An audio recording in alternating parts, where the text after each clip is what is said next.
Now this is what I've been after. So, yeah. Hi. Sorry for the late post. I had trouble getting subs this week. But I can say that both episodes were good.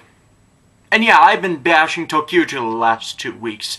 It's just that the setup episodes were pathetically weak, and I'm surprised no one else was calling it out on it for how badly they were being written. But that's finally done with. It was a good character building episode today. I had no major... Okay, they're minor nitpicks overall, but it was overall very good. So, they finally... starting with Toqger, as we'll get to Gaim as usual, they dealt with the outstanding issues concerning the as good as deadlines, and they were finally addressing it as they were just thrown into the rainbow line when their city was consumed. And the reasons why they were kind of conductor and ticket were conflicting about it because they weren't sure on the reason, but they've gotten a good hypothesis together, and that's what I was after. If they didn't know, that would have been fine with me. It's just that I hate being jerked around for this kind of thing. That was my big complaint about it. But it's been addressed, and the reason they'll be sticking around is by traveling the Rainbow Line, they can destroy the Shadow Line and possibly get their memories back over time. Or they can leave the train and search for it on their own, but if it's been consumed by the Shadow Line, then they're kind of putting them out to be caught in the web of shadows, so to speak. And the episode was mainly focused on Kagura, Toku 5, the normal pink of the group, and her insecurities on whether she wants to continue traveling on the line. And I thought that was good, because normally the Pink Rangers, or the Pink Sentai or the Yellow Sentai, if they're females, usually the female characters don't get a character-building episode this early on. And since she seemed like the most insecure, that was a good chance to start developing the cast. Now, I already got Hikaru off my characters I dislike of the main cast list last week just by showing he wasn't an idiot.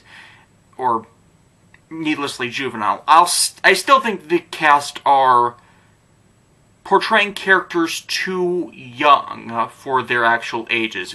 A couple years down on each of them, I probably wouldn't have as big an issue, but, well, Power Rangers cast adults as teenagers, so there's a bit of an issue, not an issue, overlap on the precedent. So, anyways, Kagura accidentally gets off the line when she's indecisive and ends up getting caught by Chain Shadow, and that is going to irk me because I already complained about all the generals being off the word black and the minions being off the word black, and it's just reminding me of some of the older things, and it's just, admittedly, they do it all the time, so I don't know why it's irking me. I'm just bringing it off as just the naming convention seemed a bit too generic, even for the genericness of some of the naming trends. But Guy was... wow, that was... Chain Shadow is... he binds you, and then he puts you in a coffin with the intent to kill you. And that is dark. And that's another one of my critiques that I'm finding is subsiding. The enemies are really, really dark and dark, not just dark.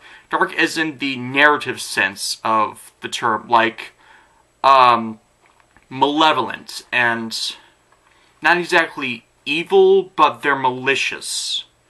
Because, you know, you can be evil and benign, and, like, I need to not reference that, but yeah, Dr. Insano, he's evil, but he's a benign evil most of the time. He's crazy. I'm not exactly a fan of the mad scientist gimmick, except they tend to get it to work. I'm rambling. Yeah, that was my consistency. They're malicious and malevolent and powerful, and they're getting beaten by people who just think of stuff and are kind of out-of-box thinkers with no consistent difference, and they're making it work a bit more now. Well, with Toqger's thing, she's the Supergirl one with that, and I hate that quirk. It irks me a lot, and it still does, but now that they've explored her character a bit, her mindset for doing it, it's the actual cry at the end of it, where something girl, that's gonna stick with an irk all the season. I'm finding the actual purpose of it to be less of a bug, as it's a mindset thing. She uses her imagination to create these different mindsets that allow her to do this. It's like a different persona, and I don't mind that as a potential thing. I can name a few series, if I really got into it, where I actually really like the characters that don't exactly have split personalities, but they partition off these parts of a persona, and that they can just learn to access to. Like, normally they're timid, they can become assertive in the right circumstances, and yeah, they also balanced it out by showing that she gets too far into it and needs people around her to back her out of it, as Wright noticed. Wright is still an idiot, and I doubt I will change my opinion much over the series of him, because he ended up causing Kagura to get off the train in the first place. Now, by coincidence, it ended up being a good thing, but that is still bad writing, to cause that kind of conflict and not call him out on it. And he did show some regret on it, but it's obvious he wasn't really thinking it through, and no consequences really came of it, and I said that already. So yeah, better episode, and I need to bring up the Steam Deck thing. If you've seen the episode, you know what I'm talking about. Tokyo, the trains fold up, like the red one folds in upon itself, so it becomes the chest armor. Except the way it folds out, it's like, this would be green, this would be blue's head, this was the red with the little head on the side, and in the episode, it went like this. Yeah. I'm not doing it well with the hand motions, but they pretty much just straightened it out and had the long brick coming out of it to break out of it, so it looked like a steam train penis. And see, this was the kind of thing I was kind of critiquing before, because it's not really humor indicating the young audience.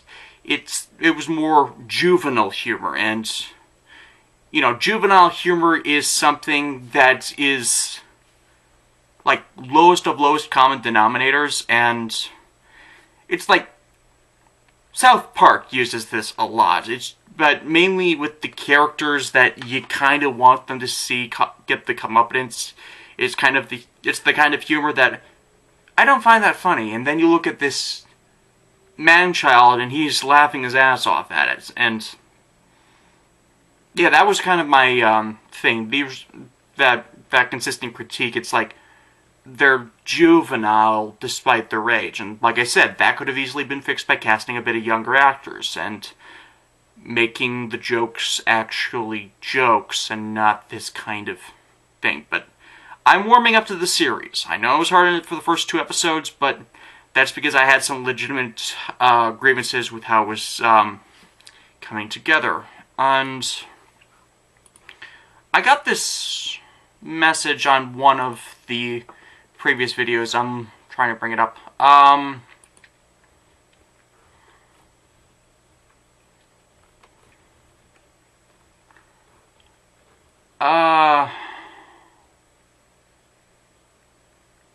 Yeah, someone agrees with me on the merchandising thing, but the other one I was looking at is the robot train girl. What robot train girl? There are no robot train gynoids. There are no robot train gynoids. There is a guy in a robot suit that acts rather feminine, but there are no robot train gynoids. Yes.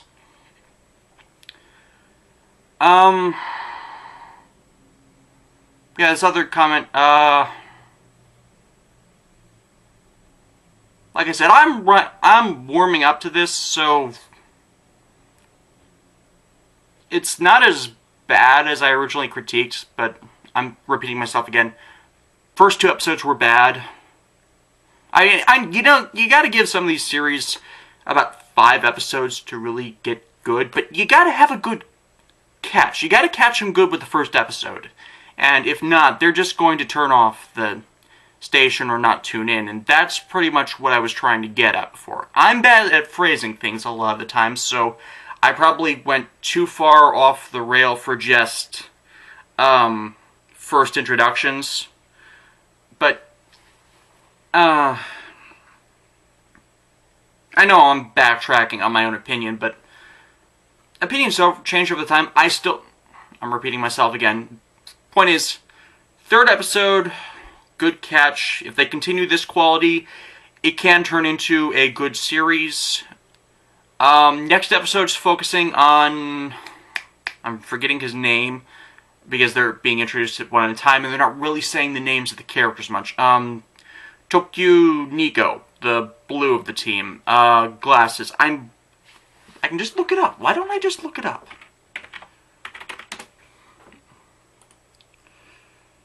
Yeah, next episode is focusing on Tokati, which he seems another one that's a bit awkward / timid, so I'm looking a bit more forward to that, just to see if they keep cycling through them to kind of develop them a bit. I mean, Kyoryuger, for example, was a lot focused on Daigo and Tori. They took over most of the show, and then a lot of them got limited development. They got a bit of development, but not as much, but they at least had good character dynamics to them. So if this is a bit more balanced, it'll probably improve over Kyoryuger, and that's my thing with the Car Ranger effect. It's the writing that succeeds in spite of the humor, the zaniness that makes them good series. Go Wander did the silliness, and yet the story was strong enough to carry despite the quirkiness. And Hurricaneer was the same thing, because those were both cited as Car Ranger effect-like series because of their zaniness, and strong storytelling gets us out of that more than the zaniness, except Toei execs do not catch that for some reason. And another thing we got a few minutes of with the Shadowline group, there's a bit of a dynamic where I'm trying to think. Baron Nero is kind of we're getting development on them too, to show that Baron Nero, the guy with the top hat. I talked to Derek the Bard with this on Twitter. He really wants to cosplay the character because top hat. I'm actually curious on how that look out, and he's kind of a quantity kind of guy. Quantity is all on his own, which means he's probably the guy behind the Kuros, the foot soldiers. Whereas we have Madame Noah, who's in a Victorian or Elizabethan dress, I have no idea which, who wants to focus on quality of the shadows they consume. And they're the only two that have really produced monsters as of yet. The third of their group, General Schwartz, is still gathering information on their enemies, and Miss Greta, which looks like Grimace from McDonald's, I would pay good money to see that their eventual boss, the Emperor of Darkness, ends up being a darkness-themed Ronald McDonald. That would be hilarious to me. And yeah, Greta seems to be crushing on General Schwartz, so I'm curious on how that'll develop. And like I said, the villains are what keep me coming back, because I still think the main cast are they're still morons, but just that they're good characters, so their moronicness isn't as noticeable. And so I still think Ticket's the smartest out of the Toqger group. Though there is one joke with Wright I like. He's trying to show that the puppets is just a puppet and all being done by the conductor. considering the puppet is smarter than the conductor, I'd actually like to see if that's kind of dual personality thing, like similar to what Toqger was doing, or he's actually a sentient puppet. So that's another subplot that I'd rather like to see continue on, and yeah, I'm just saying, good episode of Toqger, first on there, and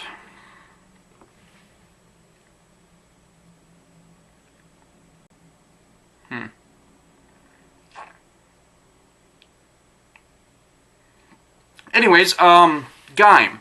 Gaim had more developments on the Helheim Forest situation with Kirishima, Takatora Bata, showing Kota around the Helheim Forest and actually showing the ruined civilization, showing that Helheim is an invasive type of plant species. And for those not familiar with invasive species, it's when one type of life form goes to an area where that species has no predator, no counteracting force, and so it spreads like wildfire to take over that. It happened a lot in the Americas with various diseases having no counters, or types of animals that snuck aboard ships and then multiplied because they didn't have a lot of...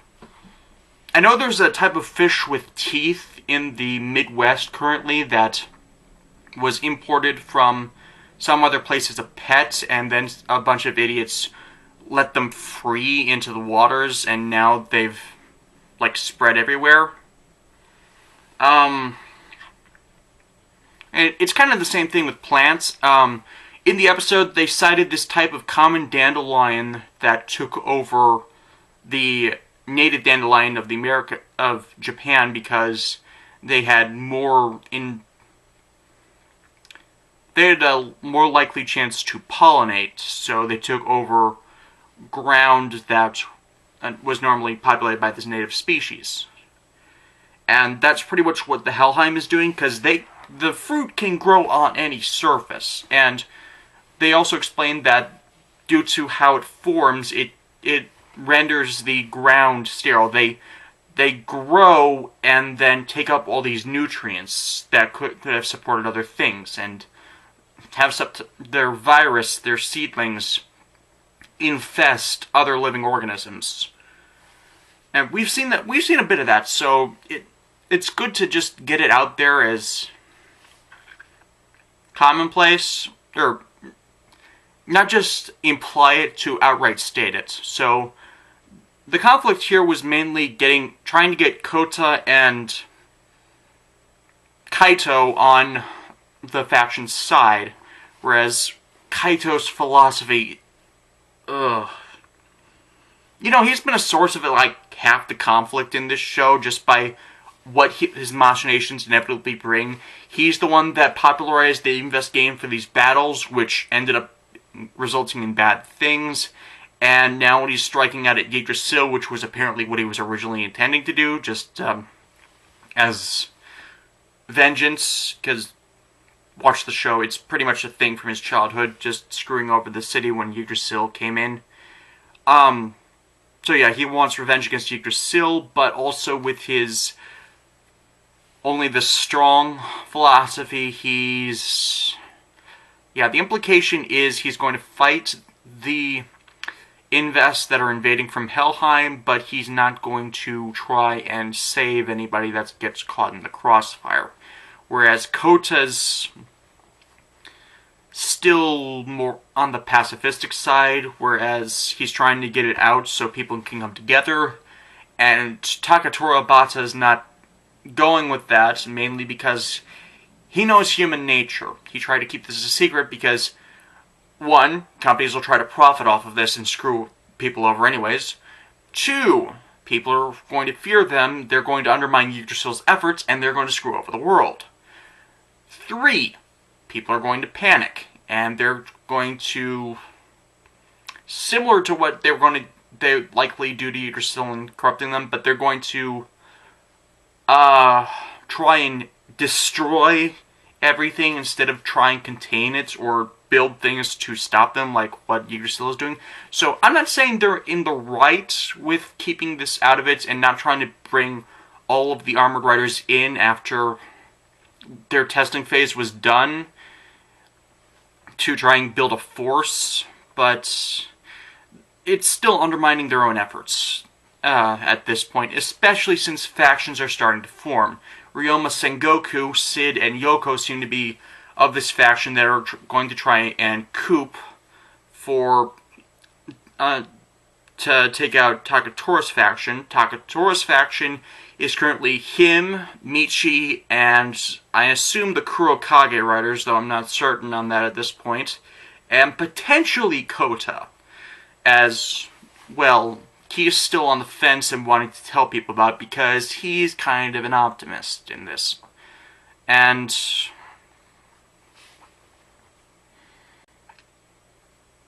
I'm trying to phrase this correctly because we're following Kota as the protagonist, and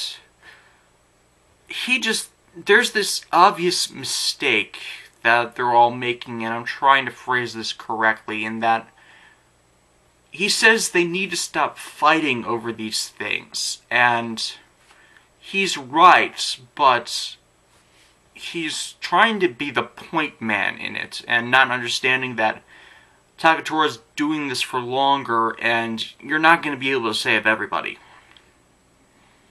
I'm not exactly being able to say what I mean with it, but that's kind of the direction it's going. And it's not helping that Michi is... okay, he's has this issue with secrets and lies, and he's probably hurting his own position, as now Kota's informed because of this trap Michi sets, and I don't know if that's what he originally intended to do, or if Takatora just saw this opportunity to get them to stop screwing or misadvocating his time, and I like that he saw this mistake he was making. I critiqued this a couple vlogs ago about sitting them down, explaining this. I really like that they ended up doing that, because it shows he's learning, and he can get another ally out of this, of the armored riders that seem to be the most prolific and flexible. I mean, he's got 3 lock seeds he regularly uses. He gets the energy lock seed that turns him into Jimba arms, and he'll be getting the Suika lock seed back eventually, I hope, from Kaito, unless Kaito makes him an enemy. But from the previews, I know Kota is going to do something stupid instead of, like what I said, getting everybody together, and it's probably going to be due to idealism, which Takatora pretty much already addressed in full. At least from the logical angle. He didn't really address the emotional angle that Kota needs to get him on his side. Like, Kota is running off emotions, pretty much. Pacifism, doing this from all an innocent viewpoint. Takatora is doing this from the cynical, reasonable logic. This is how we solve the problem, by researching it and limiting casualties as it can. Like I said, if you can get Kota on his side with, we'll work on stopping this, you keep it from spreading, I think that would work, because then energy riders can be where the focus of it is. The armored riders, which are, let's face it, they're weaker because they've got A to C rank lock seeds versus the S ranks of most of the energy riders. All of the energy riders. So, cutting it off at the base, taking care of whatever seeds out. And the only problem with that is they're still running the defamation campaign of the beat writers through Orin Pierre Alfonso, Kamen Rider Baron, and he hasn't learned that the beat writers are not doing the outbreaks of the Invest anymore. He hasn't gotten the information updates that the beat writers are not exactly on board, but they're not working towards, they're not using the lock seeds like that, and and he's still spreading the propaganda of the beat writers causing the outbreaks. And like I said, that's hurting their efforts to try and ally all of these people.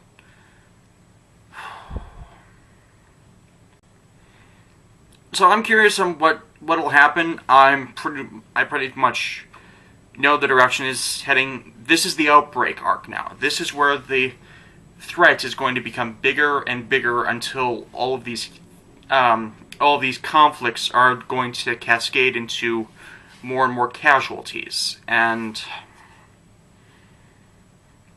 I am waiting for the moment they take the realization that they're all wrong. Because in each of their own ways they are. Sengoku and his faction are working to undermine Takatora. Takatora's working to stop the Helheim Forest. Kaito wants the death of Yggdrasil for what was done in the past in order to stop this. Kota's working towards just keeping everybody safe without regard to what is actually best for everyone. They're all wrong in their own ways, and their differences of opinion are not helping each other. I think we've gotten some spoiler information that there's actually a controlling consciousness of the Helheim Forest, or this forest that represents the Helheim, and I think it'll change around the time of his introduction. And I can't think of the thing's name, so I'm not going to spoil it more than that. But I'm looking forward to the unification at this point, and he's moving at a Urobuchi is moving at a good pace to structure this well, getting everybody on board, getting everybody development, despite the numbers of them. So to compensate for having to get them all in so quickly. So yeah, wrap up. Good episode of Toqger. Addressed most of my issues, aside from the quirkiness, which will probably last throughout out. Good episode of Gaim for world building, constructing motivations for everybody. The outbreak is building. I'm looking forward to seeing how that comes out. And I hope I won't be late next week. But like I said, I'm not a native speaker of Japanese, though I do understand a lot of the phrases. So I'm kind of dependent on subs to do this. I might end up just moving this to a Thursday slot just so I can get the subs, or accurate subs, because I don't want to complain about the quality of the subs anymore on this show. I think I was kind of being rude to the Izir group the last 2-3 weeks on the Gaim thing. It's a difference of opinion. So, yeah, see y'all next week.